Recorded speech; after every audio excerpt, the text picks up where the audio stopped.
Hey guys, it's Matt.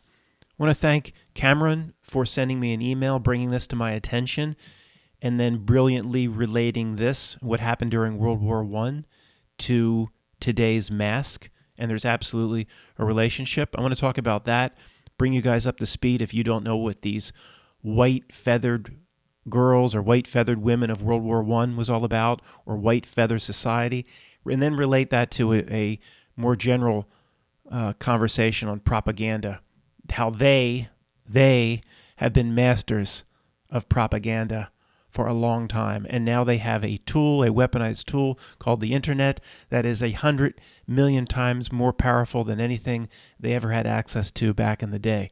So for anybody struggling, let's start with the basics, meaning you have no idea what I'm talking about with these white feather girls. Neither did I. So basically, it was described that groups of women, mostly in the UK, or I guess around London, would shame men into going off to fight in World War I by basically very aggressively coming up to them and, as you see here, poking a feather into their pocket or pinning a feather on them or somehow trying to get a feather into one of their pockets or lodged to them somehow. Very aggressive. I knew nothing about this.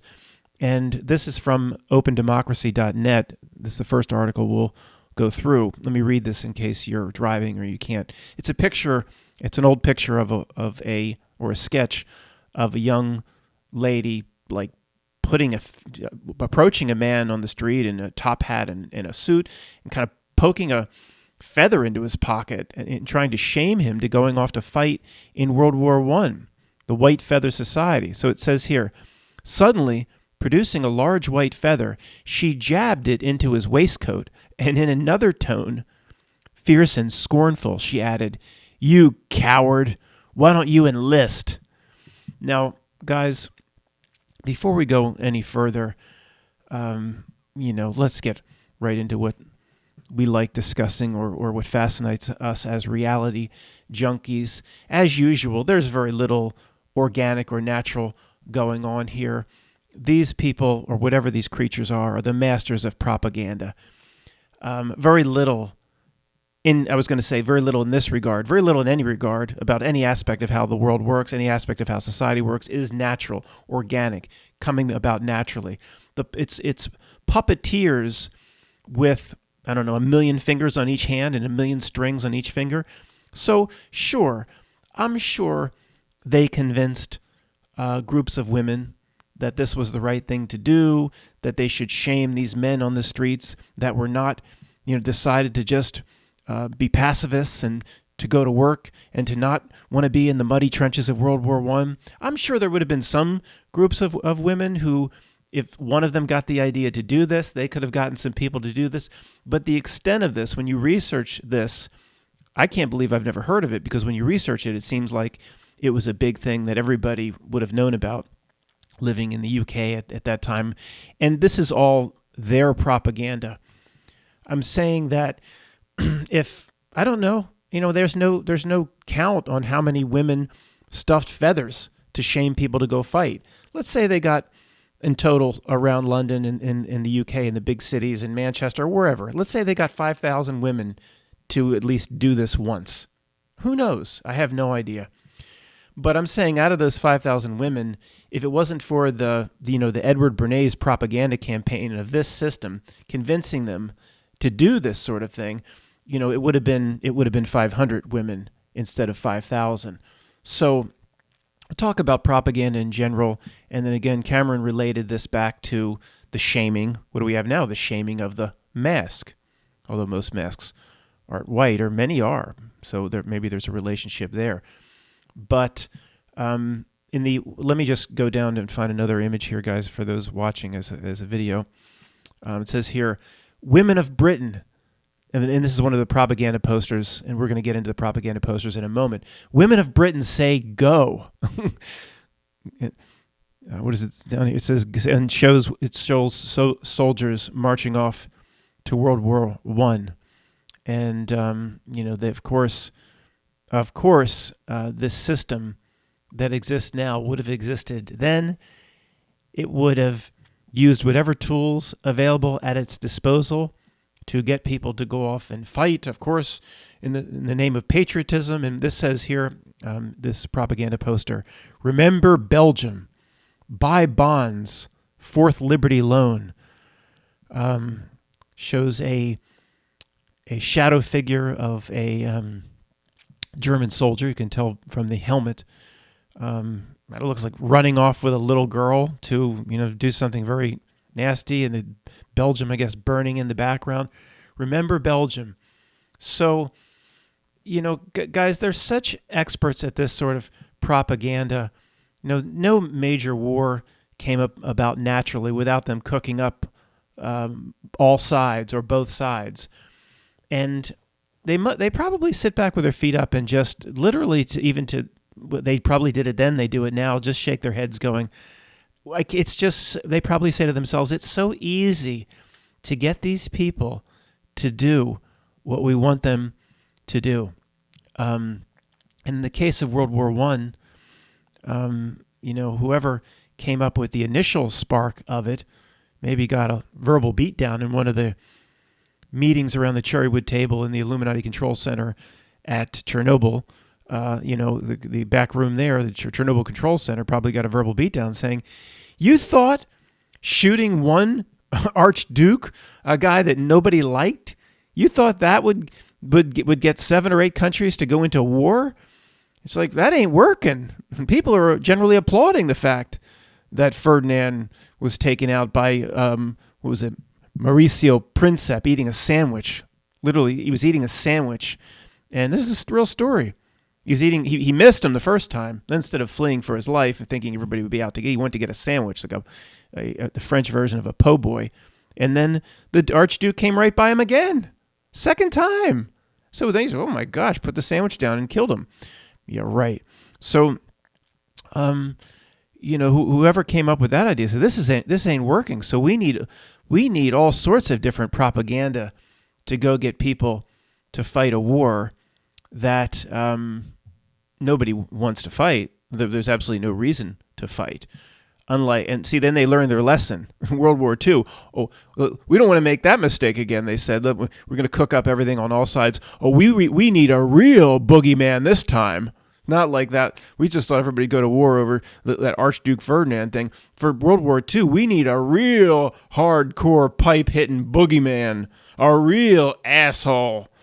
There's this, and that doesn't mean it's an act, guys, or anything like that. I mean, my take on it, the puppeteers are so sophisticated that they can, well, who's apt to get out of control and to do things that we want? Well, there's this is real asshole named Adolf, and they started working with him, in my opinion, that he didn't just come about in 36 or 37, and there's this whole political career starting in 32, 33, 34.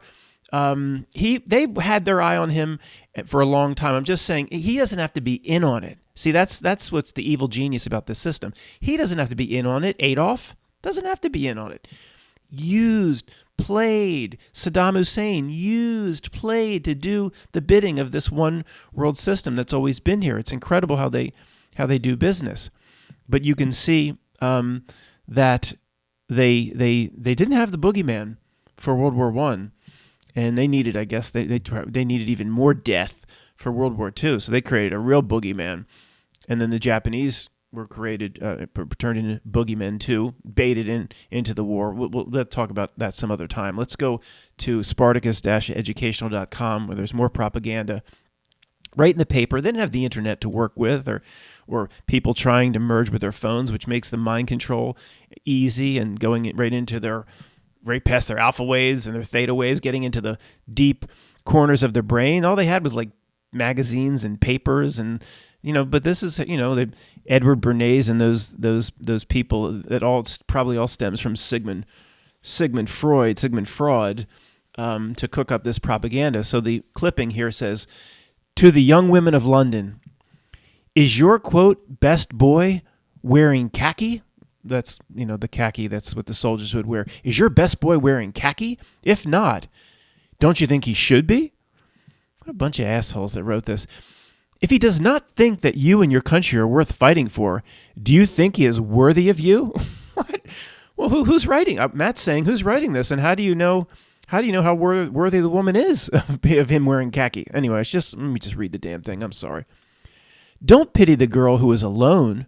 Her young man is probably a soldier, fighting for her and her country and for you. Join the army today in the 2-day. What's that all about? To the young women of London. Do you think he is worthy of you? Are you kidding me? Are you kidding me? I'd like, man, if I could have just somebody probably, some of the, what is it? The Casanovas. That after the war ended, and the guys that stayed at home, and a lot of men did not come home from that bloody war that was cooked up in.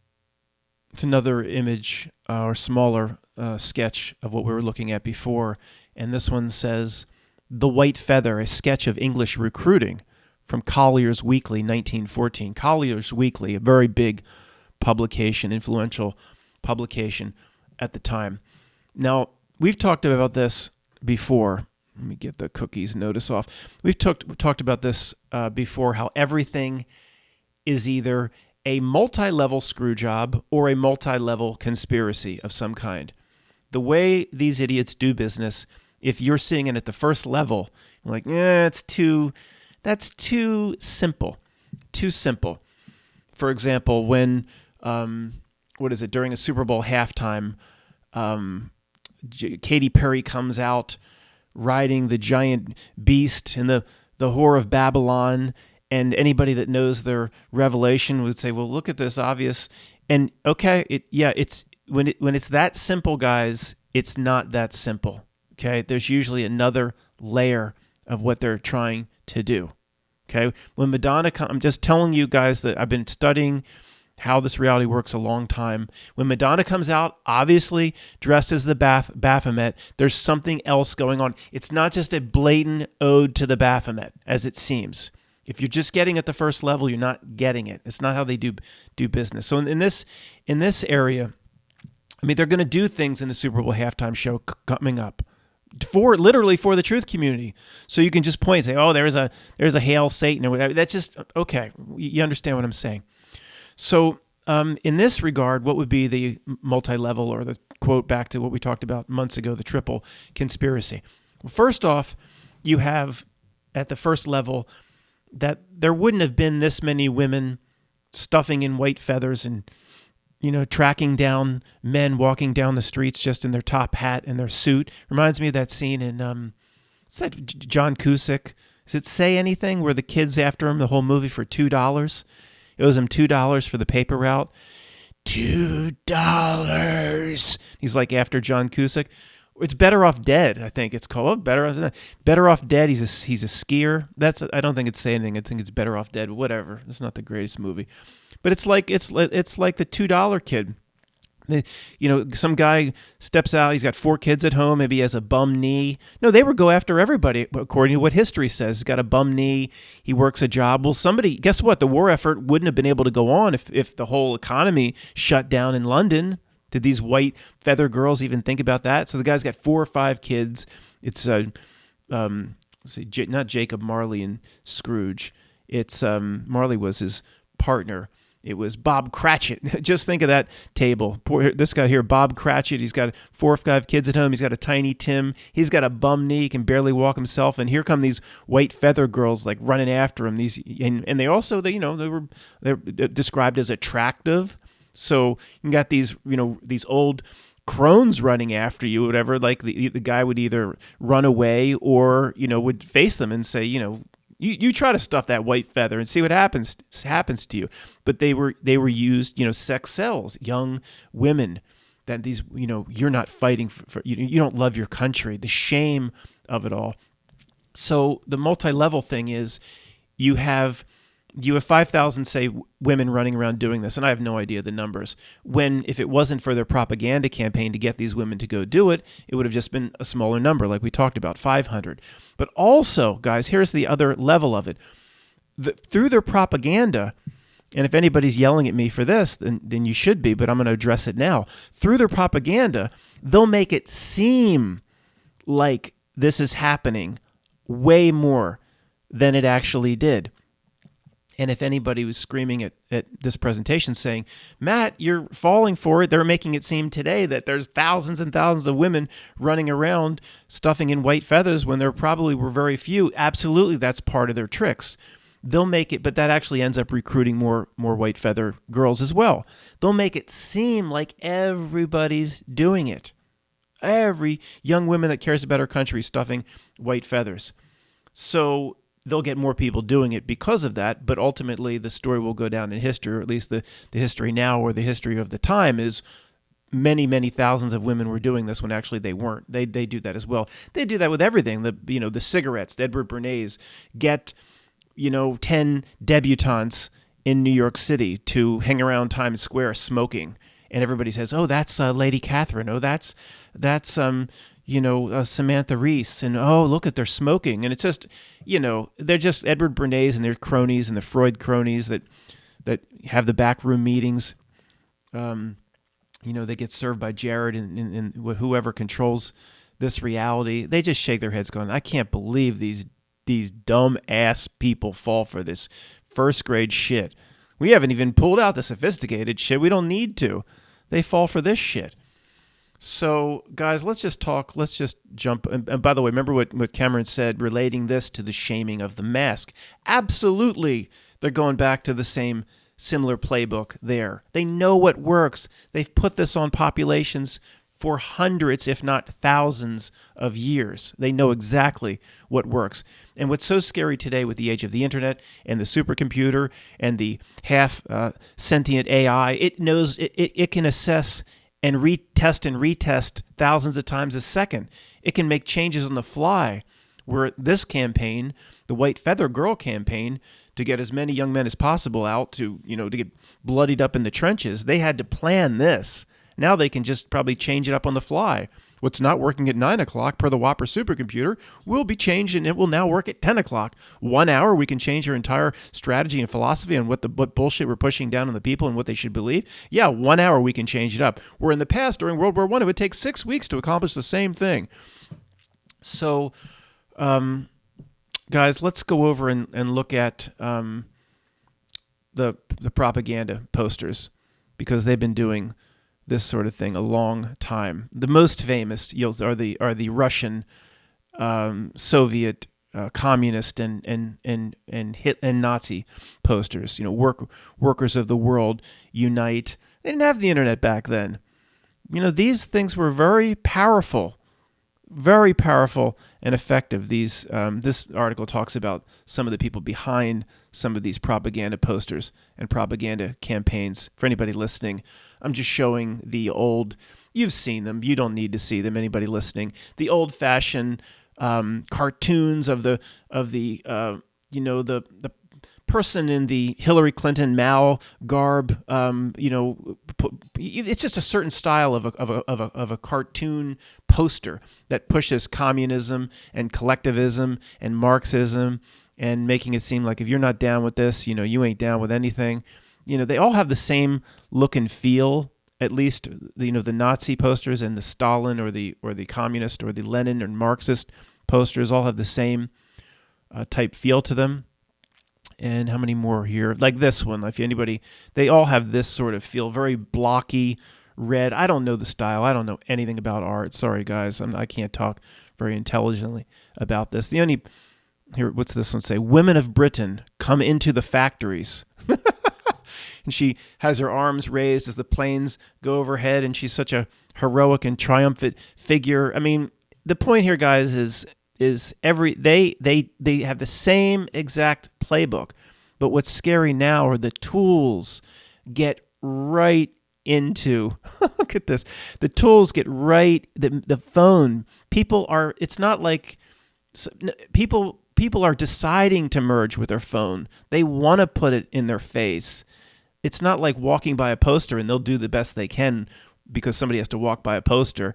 It would be like back in the day, people loving these posters and collect them all, like collect whatever little toy in a Happy Meal. Collect them all. People taking the posters, putting them up. They're just walking by these posters and they were effective. Today, the people love at least the mechanism that the propaganda is being delivered. They love the phone. It's incredible. And you think in our situation, and anybody shaking their head going, how do we ever overcome this? And it is a difficult task, guys. It is a difficult task. And again, it may just be about overcoming for us. Take care, worry about yourself. By the way, I was analyzing how that should be translated. It's W-O-I, worry about yourself, worry about yourself. That's how it needs to be translated. If anybody wants to write that out, spray paint across their wall, so that's the first thing they see when they wake up in the morning, get out of bed. Oh, look who we have here, Picasso. Anybody surprised?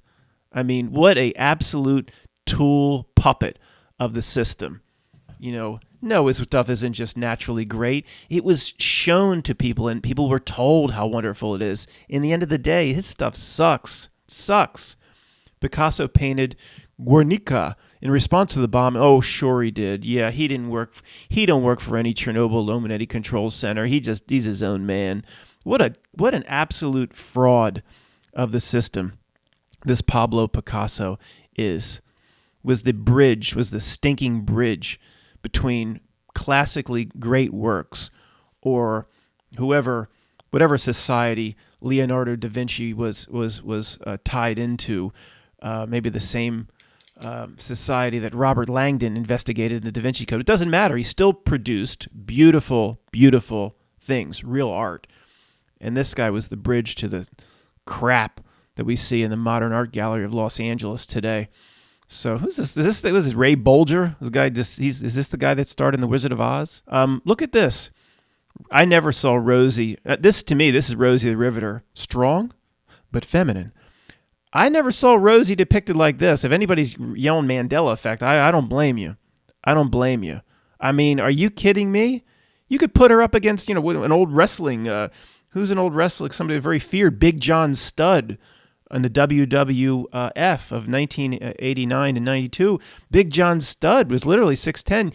This woman looks like she'd be very formidable not against Andre the Giant. He could handle himself, but maybe, Big John Studd or Jimmy Snook or something like that. I mean, look at the size of her. This is Rosie the Riveter to me. A woman that you would go to the factory, strong, whatever, but you would like to have also come home with you. I can't say that about this one, but I got to be careful what I can say. So just to finish up with the white feather girls, these websites have these accounts. I'll summarize them for you, but just to give you an example, it says here, William Brooks was also given a white feather at age 16. Once war broke out, the situation at home became awful because people did not like to see men or lads of army age walking about in civilian clothing or not in uniform of some sort. So there are these accounts that are, horrible in two regards. It's one thing, if you really believe in the war effort, let's just say there was a part of this movement that was somewhat legitimate. Okay, fine. Of course, they put boogeyman's on all sides. Everybody thinks, the Germans are going to come get everybody and they cook all that up. So of course you're going to, a lot of people, everybody's not going to see through. They don't know what we know now back then. Of course they're going to want people to go fight in the war because they cook up that propaganda. But it's one thing if it's a 25-year-old guy and, he doesn't even have a job, to stuff a white feather into him. They catch him, doing curls, looking at himself in the mirror, completely healthy, ripped abs, 25-year-old guy, on the farm or something. Say, you need to go to the front, boy. That's one thing. But they were running after 15 and 16-year-olds. There's these accounts of the one here, age 16. And then they were running after guys that are trying to provide for their family, like a little bum knee or something, 32, 34 years old, 35. Well, yeah, okay, that's still pretty young. But still, it's not, that's not, again, the Harold Faltermeyer song stresses how the average age of the combat soldier in Vietnam was 19. So should you be white-feathered women running after the 35-year-old men, And you're going to give them an examination to see if he's okay, and leave the 16-year-olds alone. Several of the accounts here talk about, and one of the common themes in the accounts, at least, or the way how this history is being presented to us, is how even the ones that didn't go off to war, were incredibly embarrassed and shamed. They didn't say to the women coming up with their white feather, you put that thing on me, I'm going to break your fingers. Touch me with, see, you touch me with that white feather. That's not just assault, honey. That's battery. You touch me, that's battery. I could be deadly allergic to that white feather, like peanut butter. That's battery. You touch me, that'll break your fingers. It doesn't talk about that in any way. Like men, it's maybe this is a continual evolution of history of a degradation of the male, of the testosterone male. The men, at least as history describes it in the accounts that I read, and I didn't research this for days or anything like that, I just took a look at several websites, but the accounts where the men were shamed, whether they were old, with a bum knee, with 4 kids at home and Tiny Tim, or the 16-year-old kids. You could see the 16-year-old kids being shamed. Some attractive 21, 25-year-old women come up. The 16-year-olds, fine, they don't know anything about the world. They were all shamed. And then there were also many accounts of these men, whether they be 16 or 30, whatever. They went in to fight, or they went in to enlist because of what these white-feathered girls did. And then there are accounts of many of them not coming home, of course. Thanks a lot, white-feathered girls. Appreciate it. Are you going to take in Tiny Tim now and care for him? No. So anyway, guys, it's just in terms of even the history we're being presented here through this, of course, you know what I'm going to say. You take half of it, you know how they do business, so we can kind of determine what happened here. But even the history itself in these websites or Wikipedia, it's not going to be accurate. It probably, in something like this, probably 50%. And we know we can kind of sniff the BS from what's real because we know how they do business. Thanks for listening.